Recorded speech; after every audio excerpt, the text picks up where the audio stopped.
Усім прывітанне яшчэ раз з вами по-ранейшаму Зміцер Лукашук і мы по-ранейшаму абмяркоўваем падзею Беларусі і за яе межамі. Працягнем мы гэтае абмеркаванне з нашим гостцем. Я вельмі рады, што ён даехаў до нас до студыі, тому что рэдкі гость далятае до нас, хотя вельмі хочется яго бачыць часцей. Тым не менш, вітайце, доктор палітычных навук, дырэктар інстытута палітычных даследаванняў палітычная сфера Андрей Казакевич. Добрый день, Андрей. Добрый день. Андрей, у Беларусі працягваюцца рэпрэсіі. Мы бачым про тое, як па ўсіх прыкметах, як рэжым працягвае закручваць гайкі. У гэты час ён нібыта спрабуе і нейкі весці дыялог з ЗША, гандлюючы палітвязнямі. Нейкія пагрозы у бок Еўропы гучаць, то не гучаць на фоне у той же час словаў, што трэба нейкі дыялог. Працуюць шматлікія беларускія прадпрыемствы на вайну, на расійскі ВПК і гэтак далей. Працягваць можна.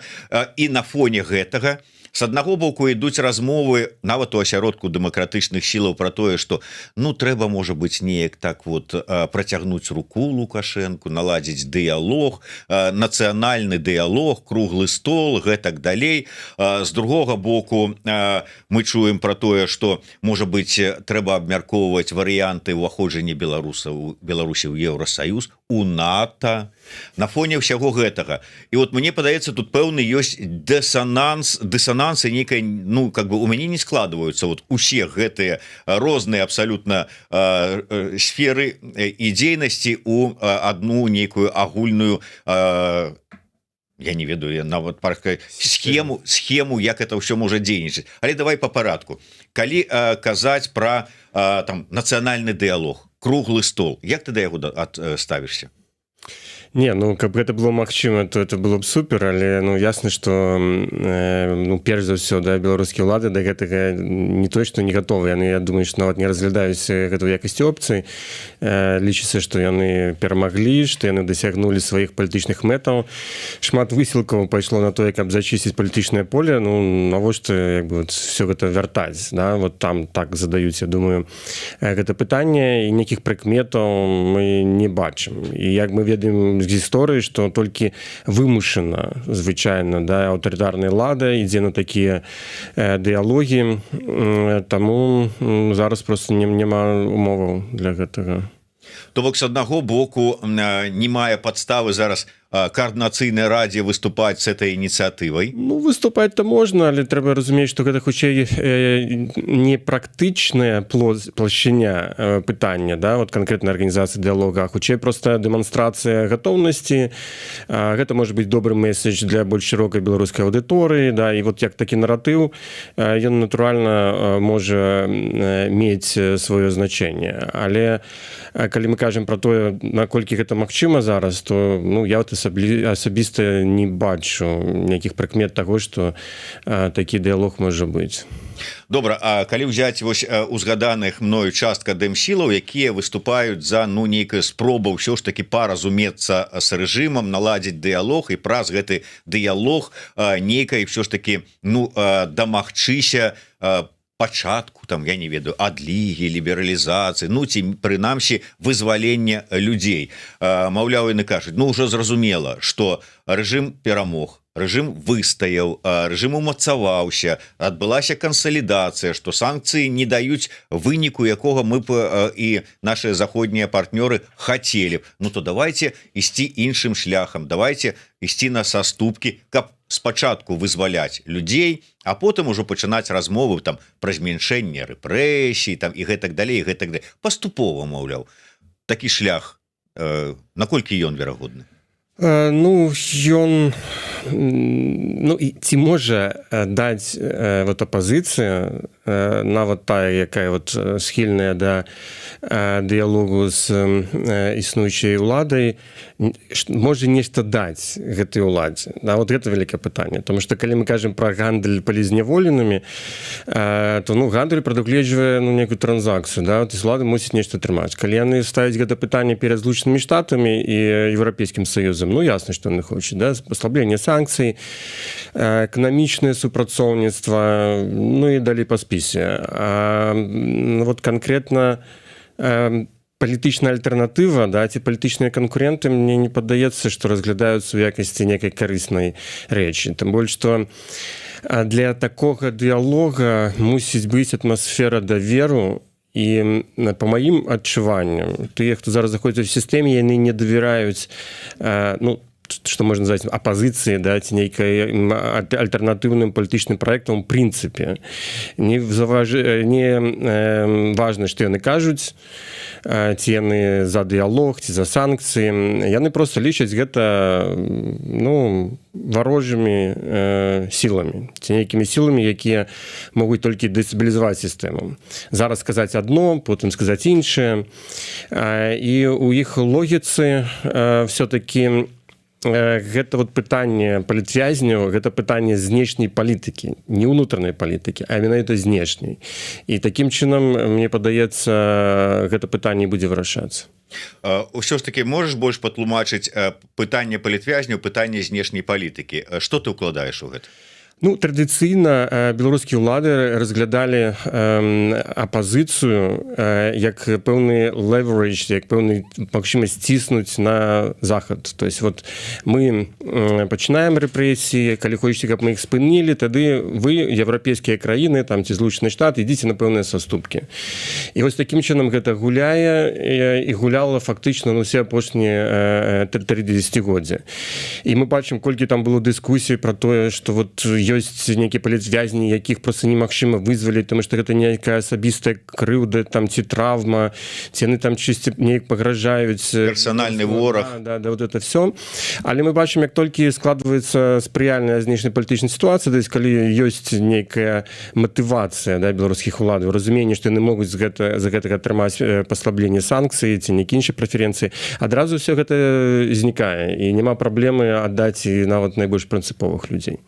Але што мы бачым сёння, рэжым уже канкрэтна скінуў усе маскі, кажа, да, у мяне ёсць палітвязні, да, я гатовы гандлявацца на ваши там, як это казаў, воскресенскія плюшкі, мы будем гэтых вот сваіх ворагаў выпускаць. Зараз знайшлі яшчэ добры для сябе варыянт выпхнуць іх з краіны. Але навошта тады ў такім выпадку яны зараз спрабуюць прыхаваць рэпрэсіі, прыхаваць палітычныя прысуды? Наадварот, вот глядзіце, по нашым законе гэты чалавек таксама, ну вот мы лічым яго злачынцам, вы лічыце яго палітвязням, і у нас такіх палітвязняў цэлая купа. Давайте гандлявацца. Ну да, так, але для того, каб палітвязні, да, былі каштоўнымі, яны мусяць неяк, ну, скончвацца, да? Калі іх бясконцая колькасць, то адпаведна, ну, як гэта не цынічна можа гучыць, іх вот знешнепалітычная вартасць таксама знішаецца. Все ж таксама разумеюць, што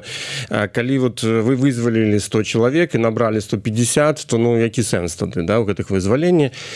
І мне падаецца, што пасля першых вызваленняў ўсё больш і больш гучаць галасы, ну, з гэтага боку, да, там, са Злучаных Штатаў, што, ну, мусіць быць нейкі прагрэс і ў плане ўнутрапалітычнага клімата.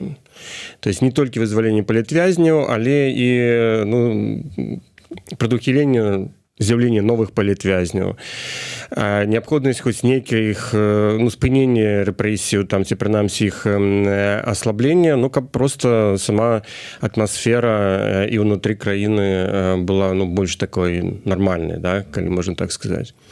І гэта пытанне, чым далей, тым будзе больш ставіцца, таму што зноў жа, ну, как бы,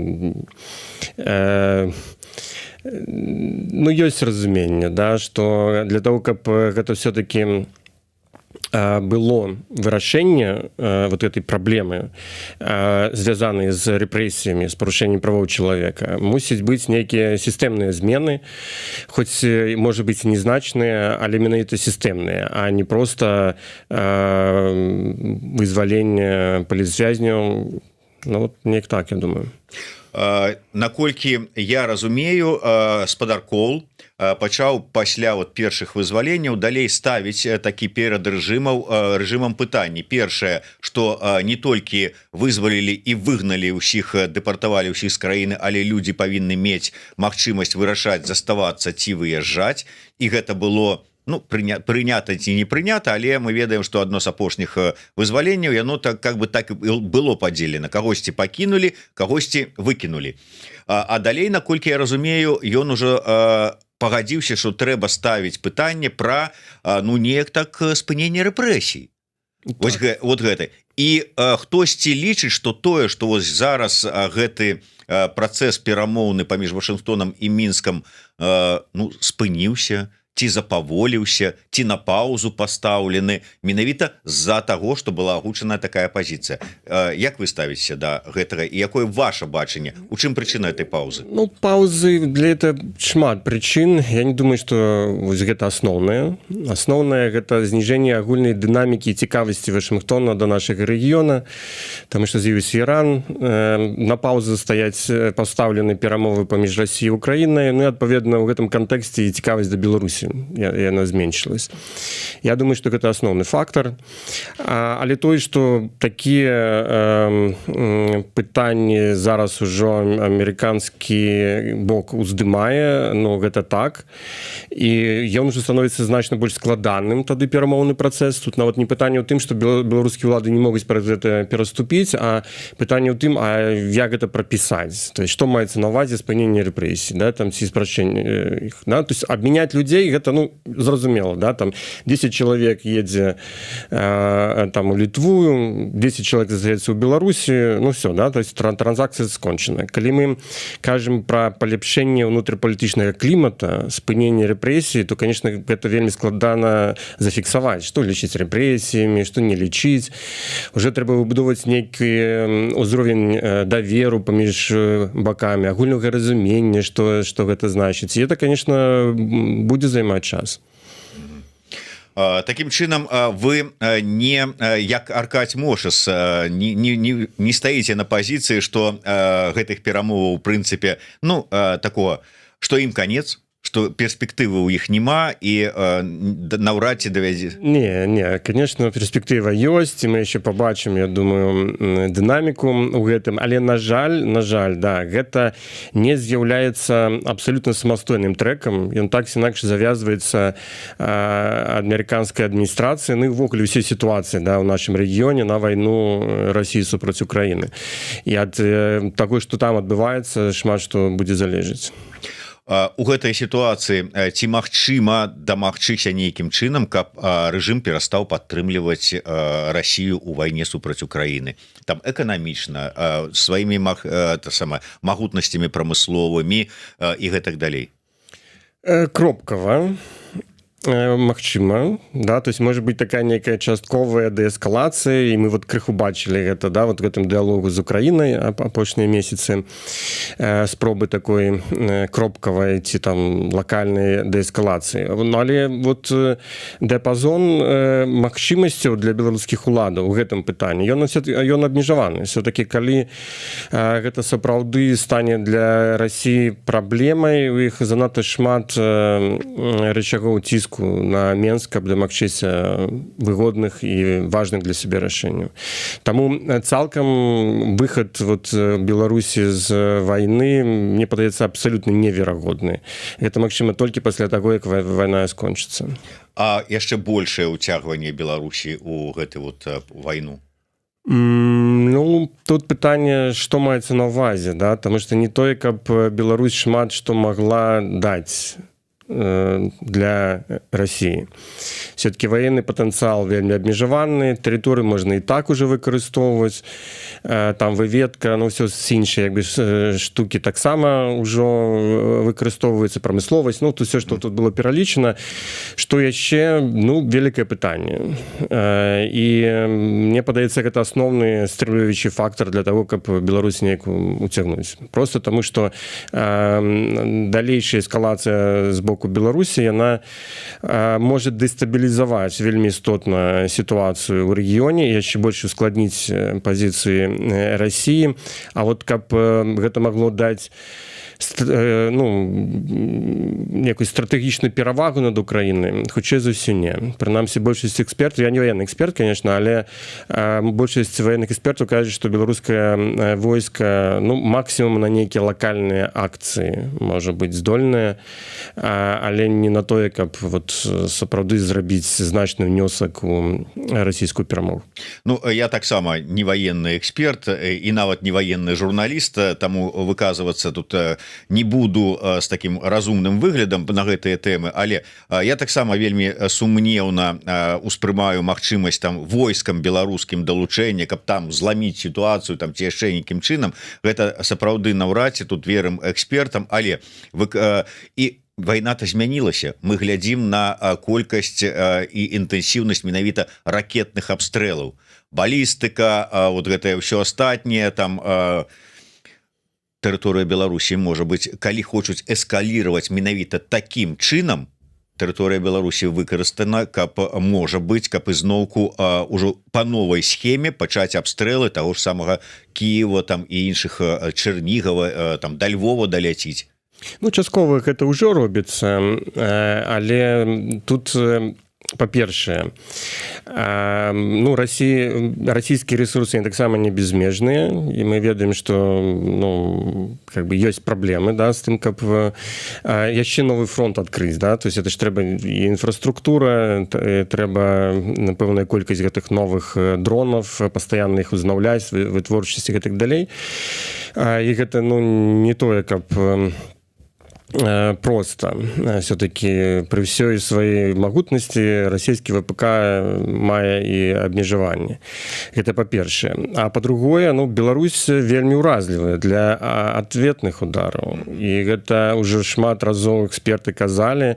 И это сапраўды вельмі сур'ёзная праблема. Беларуская экономика вельмі централизованная. Існуе пэўная колькасць вялікіх прадпрыемстваў ключавых. Это, конечно, и нафтаперапрацоўчыя заводы, але можна і вытворчасць калію паралізаваць вельмі хутка, калі наладзіць сістэмны абстрэл дронамі, там заводы па вытворчасці ўгнаенняў, ну і гэтак далей па спісе, да, таму што все вялікае, все неабароненае. Мы просто бачым, як Расія не можа абараніць сваю тэрыторыю, яна дакладна не зможа шмат што зрабіць у Беларусі.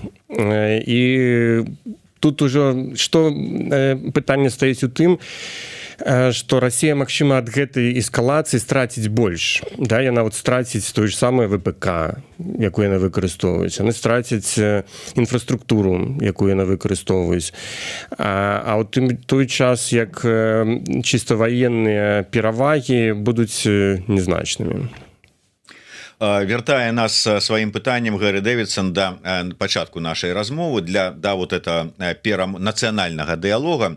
Піша: Еўрарада столькі ўжо запрашала Брухана, это спікер Коордынацыйнай рады, і іншых застольшчыкаў, гучыць як талерашніцы, выбачайце.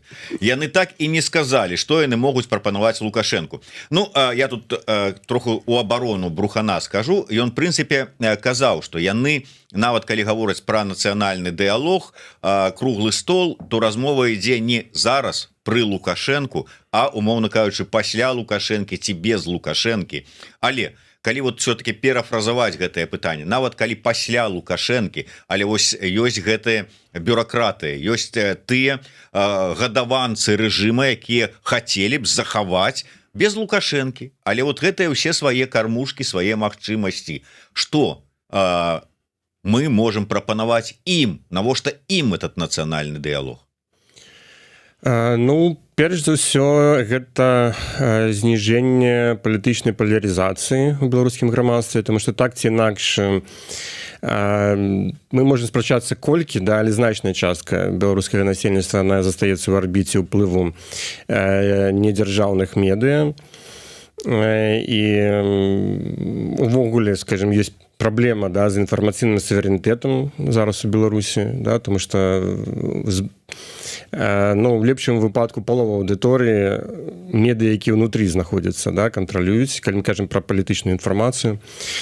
Ну і вот у гэтай логіцы так, то есть, ну, умоўна кажучы, большы ўзровень кансалідацыі грамадства, меншы ўзровень канфрантацыі, магчымасць, магчыма, да, мабілізаваць краіну для вырашэння нейкіх агульна агульных задач, ну, кшталту умацавання суверэнітэту, можа быць выхад там з уплыва России. Вот напэўна, вот у гэтым дыяпазоне сапраўды беларускія дэмакратычныя сілы нешта могуць прапанаваць, тому што іх, ну, асноўны капітал гэта людзі ў Беларусі, якія крытычна ставяцца да беларускай улады. І гэтыя людзі, яны, ну, складаюць значную частку беларускага грамадства. А ён яшчэ застаўся, гэты вот капітал у дэмсілаў там унутры Беларусі? Думаю, так, таму што ну, дэмсілы это ж шырокі спектр, да? Яны фармуюць пэўныя наратывы, яны потым транслююцца праз розныя каналы, іх уласныя каналы, праз недзяржаўныя медыа, і гэта вот фармуе такую вот палітычную альтэрнатыву, так бы мовіць. Напэўна, калі мы кажам пра ўзровень даверу да канкрэтных палітыкаў, ён не будзе высокі, хаця, зноў жа, мы не маем такіх належных лічбаў, і, напэўна, зараз проста немагчыма іх атрымаць. Але ўплываць на гэту аўдыторыю, ну, дэмакратычныя сілы могуць, гэта відавочна. Владимир Кісляк піша: Лукашэнке патрэбны гаранты ад ЗША, не прыцягненне яго па суду да адказнасці. Ці могуць ЗША даць такія гаранты Лукашэнку? А я працягну і скажу, а прыцягнуць Лукашэнку да адказнасці па трэку вось Паўла Латушка, які распрацоўвае там Гаага, ці вось па трэку украінскаму, там вот нібыта зараз разглядаецца магчымасць распачатку крымінальнай справы супраць Лукашэнкі? Ну, гэта магчыма, але, конечно, для гэтага мусіць быць зусім іншыя мовы, да? То есть там военная параза России, напрыклад, да? Мы зараз пра суд ці пра гаранты? Пра суд, да. Ну, то есть ці магчымы суд? Ну, магчыма, але, так, скажем, пераважна тэарэтычна. Хаця, зноў жа, гісторыя ведае такія прэцэдэнты.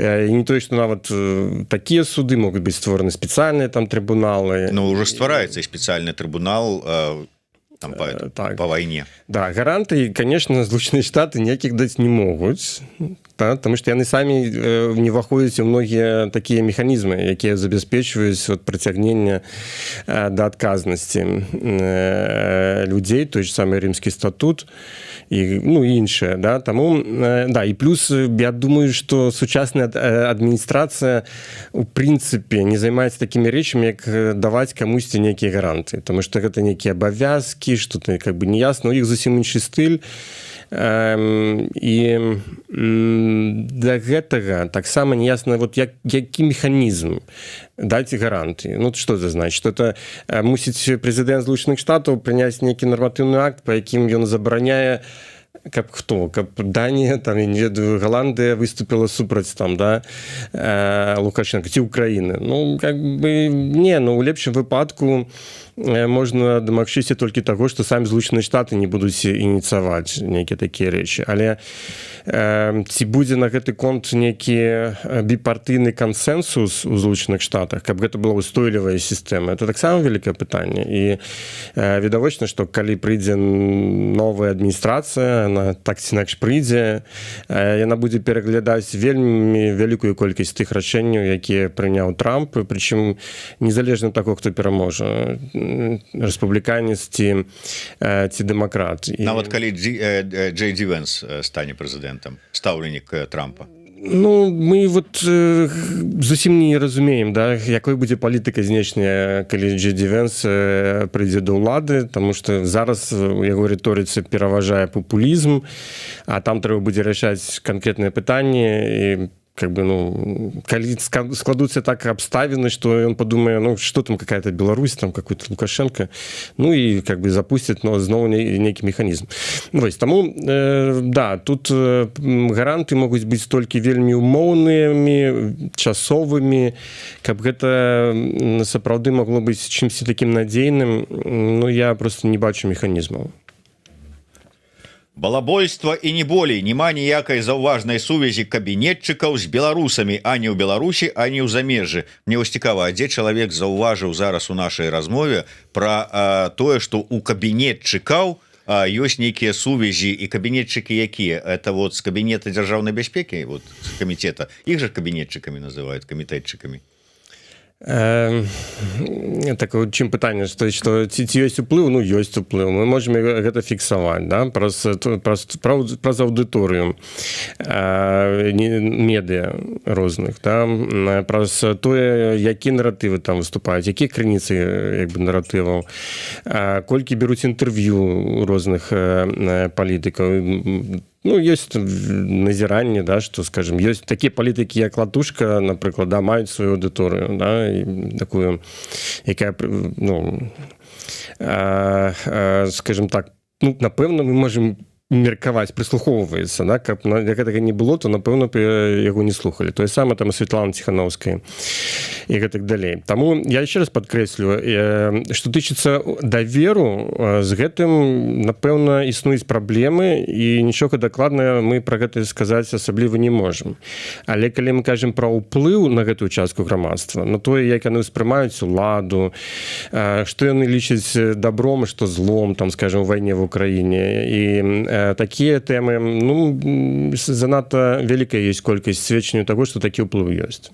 Ну да, але з іншага боку, от глядзі, мы, от я 9 числа учора вельмі шмат у Фейсбуку, у соцсетках чытаў допісаў успамінаў, і сярод пераважала такая думка, от колькі людзей у тыя дні, у 20-м годзе, хтосьці выходзіў на акцыі, хтосьці не быў такім ужо актыўным, праяўляў сваю пазіцыю, але ён вывешваў сцяжкі в окнах, ён таксама хадзіў з белай стужачкай там на руцэ, там людзі падпіралі дзверы ў сваіх пад'ездах, каб яны не захлопваліся, каб людзі маглі, уцякаючы ад амапа губазіка, схавацца. Ну, то есть вот такія праявы, ну, гэтыя ж людзі у 90% яны там і застаюцца ў Беларусі. Яны што? Змяніліся, вот пытаюцца тыя, хто піша гэтыя допісы, узгадывае падзеі, пераважна знаходзячыся за мяжой. У той жа час, вось, «Зови меня просто Джек» піша: «Критично настроенных людей мало, вы все уехали, не обольщайтесь, я тут живу и знаю, как и что». Ну, Беларусь стала значна больш закрытай. Ясна, што выражаць сваю палітычную пазіцыю, ну, як бы складана, да? То есть гэта можа выклікаць праблемы. Іде па-першае. Ну, па-другое, ну, ведаеце, вот у свядомасці паводзіны людзей, яны фармуюцца ў асноўным медыямі, да? Ну, это такая базовая мадэль, ну, у сучасным грамадстве. Я не думаю, што Беларусь ад выключэння, і калі беларускі чытач, да, беларускага медыа не дзяржаўнага там 3 разы на дзень чытае пра нейкія рэпрэсіі, ну, было б дзіўна, да, каб гэта не ўплывала на ягоныя паводзіны, не ўплывала на тое, што ён там вельмі асцярожны ў камунікацыі з незнаёмымі, асабліва людзьмі і гэтак далей. Вяртаючыся да пытання, што з гэтымі людзьмі, думаю, нейкая частка сапраўды расчаравалася, да? Нейкая частка пайшла ў такую як бы нейтральную як бы сферу. Ну, але большасць так ці інакш памятае, да? Ну, яна разумее, што гэта не ўплывае, скажем так, на жаданне зноў паўдзельнічаць у палітычным жыцці, таму што паказалі, да, што якія наступствы гэта можа мець. Але што нам паказвае гістарычны досвед розных краін, розных эпох, што людзі, конечно, такое не забываюць. І рано ці позна гэта будзе выходзіць наружу. Андрей, давай вернемся яшчэ да вельмі важнай тэмы, якую вы з тваім дыскутантам, з Дмітром Міцкевічам, уздымалі падчас канферэнцыі «Новая Беларусь». Вы вялі, у вас была дыскусія датычна Беларусю НАТО, нейтралітэт і гэтак далей. Твоя пазіцыя, усё ж таки, я разумею, што ні сёння, ні заўтра, ні хутчэй за ўсё паслязаўтра ніякая НАТО Беларусі не свеціць. Он Залужны нават наконт Украіны сказаў, што Украіна ніколі ў НАТО не будзе, чым выклікаў вялікае незадавальненне. Але ну, у нейкім будучым, у нейкай перспектыве імкнуцца, разлічваць на гэта варта, не варта? Ну вот мой тезіс быў, што уступленне ў НАТО гэта залежыць не толькі ад нас. это залежыць там ад самого НАТО, ад сітуацыі ў нашым рэгіёне. Гэта не тое, на што мы вельмі істотна можам паўплываць. Таму лепш думаць пра тое, каб адбудоўваць магчымасць для бяспекі і для суверэнітэту Беларусі ў такім вот пазаблокавым стане. Да? Это больш дакладны тэрмін, чым мы кажам пра нейтралітэт, тому што там ёсць розныя трактоўкі гэтага феномена, і гэта тое, што вот, можа быць у нашых руках. Да? Гэта тое, па чым значна прасцей дасягнуць агульнанацыянальнага кансэнсусу. А гэта вельмі важна для забеспячэння пытанняў бяспекі. І гэта пытанне, па якім прасцей дасягнуць і знешнепалітычнага кансэнсусу. То есть, калі Беларусь все-таки зможа выйсці за арбіты России, то статус такі пазаблокавы, ён прасцей будзе, больш зручны там і для России, і для НАТО, хутчэй за ўсё. І гэта нас штурхае да таго, што я бы працаваць канкрэтна, да, лепш над тым, што ты можаш, на што ты можаш уплываць, чым знаходзіцца ў палоне нейкіх мараў, тым больш, што мы нават не ведаем, што будзе з НАТО ў бліжэйшыя дзесяцігоддзі, а змены будуць і будуць істотныя. Але шмат хто кажа, што ў сённяшнім сучасным свеце нейтралітэт гэта не выйсце, гэта наадварот новая пагроза, што немагчыма не даяднацца. Вось тебе прыклад Фінляндыя, якая далучылася, якая заўсёды была пазаблокавая, прынцыпова, але далучылася. Мы кажам пра нейтралітэт Швейцарыі, але ваенныя базы натаўскія там стаяць. Я чуў, як гэтыя самалёты F-16 ці F-35 нават ужо новыя лёталі над галавой, а у гэтых ушчэллях гэта гучыць вельмі так, ведаеш ли, пераважна. Не, ну просто розных фарматаў шмат, як забяспечваць сваю бяспеку. Калі ты знаходзішся па-за блокамі, ты знаеш, у цябе няма партнёраў. Ну, вот Аўстрія, напрыклад. Ну, яна знаходзіцца па-за НАТО, але, конечно, НАТО — это асноўны партнёр, асноўны донар бяспекі для Аўстрыі. Што, ну, то есть, і там можна бесконца працягваць, да, колькасць краін, якія не ўваходзяць у блокі, але пры гэтым, конечно, супрацоўнічаюць з іншымі, выбудоўваюць вот эту інфраструктуру балансаў, да, каб забяспечыць сваю бяспеку. Таму НАТО мусіць быць важным партнёрам для Беларусі ў любым выпадку, і нават калі яна будзе пазаблокавым, у пазаблокавым статусе, але само ўступленне ў НАТО, мне падаецца, не самая такая добрая і па вялікаму рахунку нереалістычная ідэя. Ну, а я часам чытаю прыхільнікаў гэтай ідэі, таксама не новай і не Ціхановскі яе нарадзіў, фінляндызацыі. Як вы да гэта ставіце? Ну, гэта, зноў жа, я лічу гульня з наратывамі, да, вот, што я так называю, то есть гэта прыгожае слово, всім хочется быць Фінляндыяй, да, гэта такі быў часткова удалы варыянт існавання ў межах халоднай вайны. Але, ну, праблема з гэтым у тым, што, ну, вот Беларусь не можа быць Фінляндыяй, таму што Фінляндыя была па той бок жалезнай заслоны. Калі ўжо тут казаць, як Беларусь можа развівацца, то, ну, напэўна, можа казаць пра албанізацыю. Вот у савецкім блоку была Албанія, да, якая там займала нейкую сваю пазіцыю, там не далучылася там да блока, які ўзначальваў Савецкі Саюз, ну і там вот как-то спрабавала сваю пазіцыю заняць. Таму, зноў жа, калі мы ідзем у дэталі, адрываемся просто вот таких вот прыгожых словаў, то і разумеем пад фіналізацыяй менавіта пазаблокавасць, ну то так, гэта практычна, ну, ты, пра што я кажу.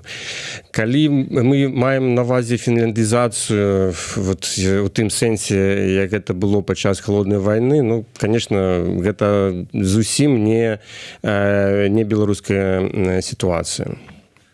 До речі, ось... Я, може, ще додам, да? Фінляндизація, до речі, значила і великі укладання інвестицій у оборончий сектор. Фінляндія при гэтым вельмі великую частку ВВП давала на оборону.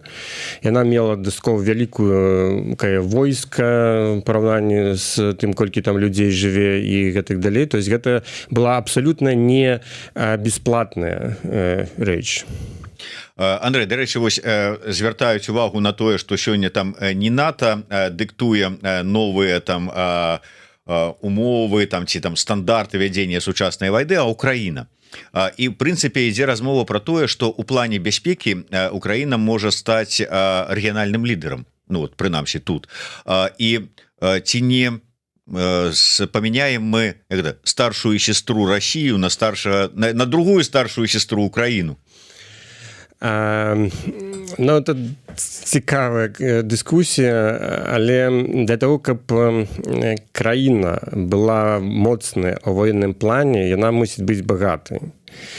І як ні круці, все упираецца ў эканоміку. НАТО з'яўляецца самым моцным альянсам толькі таму, што гэта альянс вельмі багатых краін, прычым вялікіх краін. Да? Злучаныя Штаты з'яўляюцца самай моцнай ваеннай дзяржавай толькі таму, што гэта, ну, это самая багатая краіна, в сэнсе, што найбольш канцэнтруе рознага кшталту ресурсаў. Таму Украіна, конечно, можа змяніць наше уяўленне пра тое, як вядзецца вайна, як выбудоўваць контур бяспекі і гэтак далей. Але, на жаль, быць вот лідарам у такім, ну, устойлівым лідарам у нашым рэгіёне Украіне будзе вельмі складана, таму што адразу пасля вайны яна сутыкнецца з вялікімі эканамічнымі праблемамі. Зараз яны крыху як бы згладжваюцца падтрымкай з боку заходніх краін, а таксама мабілізацыі ўнутранай, але пасля вайны гэта ўсё выйдзе на паверхню. Акрамя гэтага, Украіна сутыкнулася з дэпапуляцыяй, і невядома, колькі яшчэ украінцаў вернецца ва Ўкраіну пасля завяршэння вайны. Таму Украіна можа стаць вельмі важным таким камнем, да, ці важным элементам нашай рэгіянальнай бяспекі і магчыма, нават бяспекі Беларусі. Але верагоднасць, што яна будзе менавіта рэгіянальным лідарам, на жаль, невялікая. Я хацеў бы вярнуцца да тэмы вось знешнепалітычных так вот ваганняў Беларусі, калі перамовы з ЗША ўсё ж таки ні шатка, ні валка, але ідуць. Але тое, што такія палёгкі, якія дае ЗША, тыя санкцыі, якія здымаюцца, як мы бачым, без спрыяння з боку Еўрасаюза яны не працуюць. Што датычна калія, што там з Белавія, там іншыя, магчыма, нейкія. Еўропа стаіць пакуль што прынцыпова на сваіх пазіцыях. Як доўга будзе стаяць? Ну, пакуль ідзе вайна, тут вельмі проста адказ. Ну, я бы сказаў, што і ў экспертным асяроддзі, і на палітычным узроўні ёсць больш ці менш кансэнсус па гэтым пытанні. То есть большасць, яна вот будзе казаць прыблізна такім чынам. Рознымі словамі, але сэнс будзе такі. Так, ёсць сілы, палітычныя сілы і краіны, якія кажуць, што не, ну, можна і зараз штосьці перагледзець. Да? Можна нешта там, скажем, подкруціць і так далей. Ну, але большасць вельмі устойліва за тую пазіцыю, што, конечно, ніякіх істотных зменаў у санкцыйнай палітыкі не можа быць, пакуль ідзе вайна, таму што Беларусь саюзнік, таму што все это перацікае, да, з Беларусі у Расію. Няма ніякіх механізмаў, які б дазволілі все гэта кантраляваць, да, тым больш, што няма даверу да беларускіх уладаў. Таму все упіраецца ў вайну. То бок працягваючы гэту думку, я вот шмат каму задаваў такое пытанне. Ну здавалася, калі ты кажаш там у бок еўрапейскіх краінаў, што нам патрэбны там дыялог, давайте размаўляць, калі ты хочаш палепшыць адносіны там з краінамі, асабліва з суседзямі, там Польшай, Літвой, Латвіяй ўжо, ну і іншымі таксама, ну то ты павінен неяк дэманстраваць гэта і ну прыбіраць тыя, умоўна кажучы, трыггеры, якія перашкаджаюць пачатку этой размовы. Мігрантаў нелегальных, шары з кантрабанднымі цыгаретамі, якія вызываюць падазрэнне, што это не толькі і не столькі кантрабанда, рыторыку твайго нібыта міністра замежных спраў, які больш на прапагандыста самае зашкварынага падобны і гэтак далей. Я ўжо не кажу пра прапагандыстаў з іх заявамі, а гэтага не робіцца. І я пытаўся, так а чаму вот гэтага не робіць? Дзе логіка?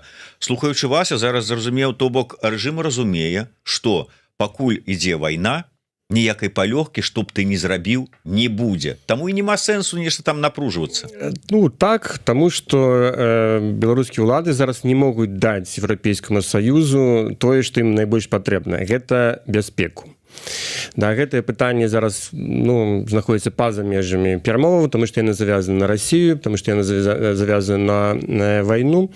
І я думаю, што ну так, это асноўнае, во што упіраецца ўсе сур'ёзныя размовы пра нармалізацыю стасункаў. Ну і на завяршэнне трошку не по нашай тэме, просто чалавек ну чамусьці неяк так вельмі упарта задае ўжо каторы стрым адно і тое ж самае пытанне. І мне цікава ўсё ж таки твоё меркаванне. Тома піша: як Андрэй ставіцца да наяўнасці ў беларускіх палітыкаў не беларускіх пашпартоў? Ці з'яўляецца гэта нормай? Гіпатэтычна, ці можа, напрыклад, Светлана Ціханаўская замець пашпарт еўразвяза? Ці можа ўжо мае? Я ад сябе скажу адразу, як па мне, калі б вот рэжым не увёў такую практыку анулявання пашпартоў нават тым людзям, якіх яны самі ж выкінулі з краіны, я говорю пра палітвязняў, то можа быць я сапраўды думаў, ну вот ёсць у тебя пашпарт, дзейны пашпарт, ты палітык, ну как бы жыві. Але ў такой сітуацыі, калі ў любы момант тебе могуць не толькі пашпарт ануляваць, але і грамадзянства пазбавіць, на што яны зараз намякаюць, ну то што рабіць? Але твоё пытанне, твой адказ. Ну, ў ідэале не, конечно. Хаця краіны ёсць розныя, і мы можам шмат прыкладаў прывесці, калі там ёсць двойное грамадзянства ў палітыкаў, там Ізраілі, напрыклад, там, да. Што там Украіны шмат было пра гэта размоваў і скандалаў і іншыя, да. Плюс, конечно, зараз еўраінтэграцыя ўносіць новыя стандарты, новыя правілы, таму што шмат хто атрымлівае падвойнае грамадзянства. Ну, у ідэале, напэўна, не. Але сітуацыя беларуская, ну, як ты правильно сказаў, яна вымушаная, да, і калі у чалавека няма пашпарта дзеючага, гэта стварае такое вялікая колькасць праблем, што, ну, ты мусіш гэта рабіць. І добра, окей, сучасныя лідары, напрыклад, там могуць заняць прынцыповую пазіцыю, але будзе з'яўляцца новая нейкая генерацыя людзей, ты, якія зараз просто выжываюць, да, яны могуць рабіць себе пашпарты просто для вырашэння бытавых праблем, а потым быць уключаны. Стаў на ногі і вырашыў далучыцца да працэсу. Ну так, да, па нейкіх там сваіх, па нейкому свайму пакліканню, да, у будучыні. Таму мне падаецца, што это непазбежна, што значная частка лідараў, якія знаходзяцца ў эміграцыі, будуць мець падвойнае грамадзянства. Дзякуй вялікі. Ну вось такая пазіцыя і бачанне пра і перамовы і пра перамовы з рэжымам з боку дэмсілаў, з боку ЗША, Еўрасаюза і ўвогуле пра будучыню Беларусі у НАТО. У нашага госця, доктара палітычных навук і дырэктара Інстытута палітычных даследаванняў «Палітычная сфера» Андрэя Казакевіча. Выказвайце свае меркаванні, пішыце свае каментары і падпісывайцеся на YouTube канал Еўрарадыё. А мы будзем спадзявацца, што Андрэй будзе часцей завітваць да нас у госці і ў нашыя стрымы. Дзякуй вялікі, да сустрэчы. Жыве Беларусь. Жыве.